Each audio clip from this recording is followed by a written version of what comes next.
So what does self-care involve? There's many aspects to it.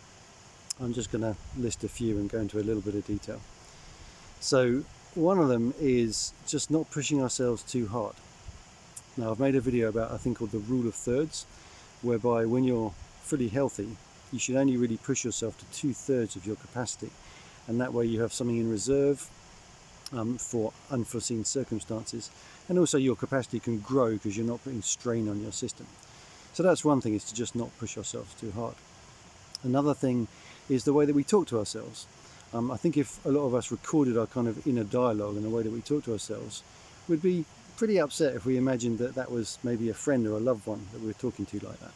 So our inner dialogue is worth examining and reconsidering. Then there's things like support. So no man is an island, no woman is an island. We might think we are. There's a lot of stuff out there about independence. But if you look a bit more closely, you're going to see that pretty much everything you use in life has a whole chain of interdependence with other human beings.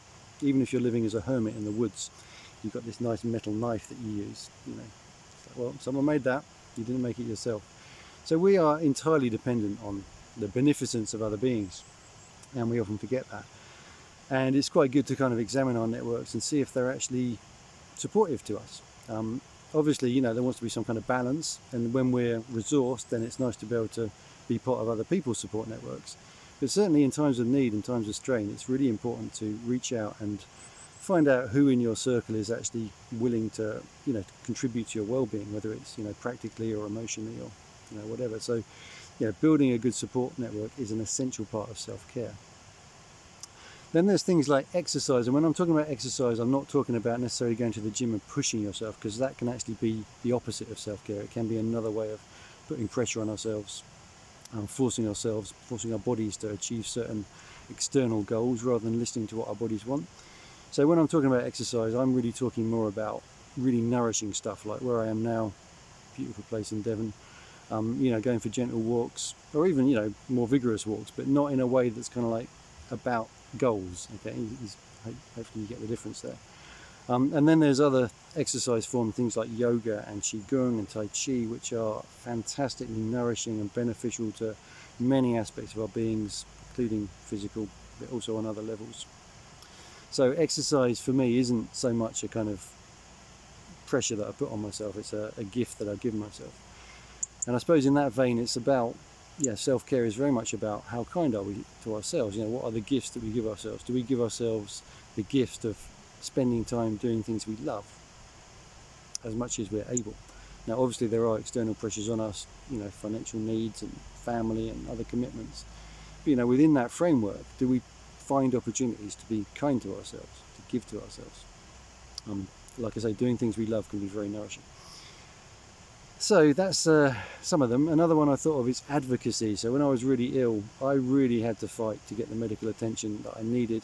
I didn't actually get everything I needed, but I did get some help. And to get that help, I really had to fight my corner. Now, it's great if someone will do that for you, but that's not always going to be the case. So I guess being willing to kind of advocate for your needs around health, but also in the world generally. It's like, being aware of your needs is a great form of self-care. And if you're not very aware of them, there's various resources you can look into, like non-violent communication has a whole thing about needs. So becoming aware of your needs is a great starting point, and then you can look at how you're going to meet those needs. And some of them you can meet yourself, and some of them you can ask for help with. But advocacy for all of your needs, including medical, is great. So you're going to fight in your own corner, standing up for yourself. Having boundaries, saying no, when your cup's already full or whatever. Maybe that's not a great image, but when you're overloaded, when you're strained, under strain, you haven't got anything more to give, you don't want to take on anything more, so you need to say no. If at work someone asks you to take on a new project or a new responsibility and you're already at capacity, then saying no is going to be really important. And that's true all areas of life.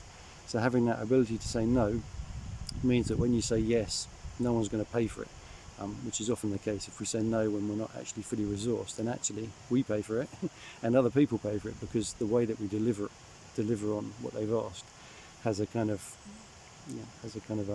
an edge to it that is not always beneficial. So self-care. I'm rambling on a bit. Trying to think if there's anything else important that I've missed. It's really about sensitivity, I guess, and a willingness to be aware of your needs, to take account of your needs and the different parts of yourself. So, there's parts of you that want to push on forward and drive and achieve, but there's other parts that are equally important, that need attention, that need love, that need consideration. And when you've got that self-care going on, then your whole kind of engine can move forward in life as an integrated unit, rather than like, one part running away. Like you've got a train with carriages or something, might be a good image. It's like, well, the engine's running away, but it's like you left all these carriages which were really like the whole point of the thing. You left them behind. So that might be a useful image. There's probably many more. I'm going to start making some resources around this, maybe making an ebook and maybe even putting a course together around self-care. But these are just a few kind of initial ideas that I'd like you to consider if you're interested in taking better care of yourself and achieving your goals in a sustainable, balanced, holistic way that is beneficial to yourself and others. Okay, thanks for watching.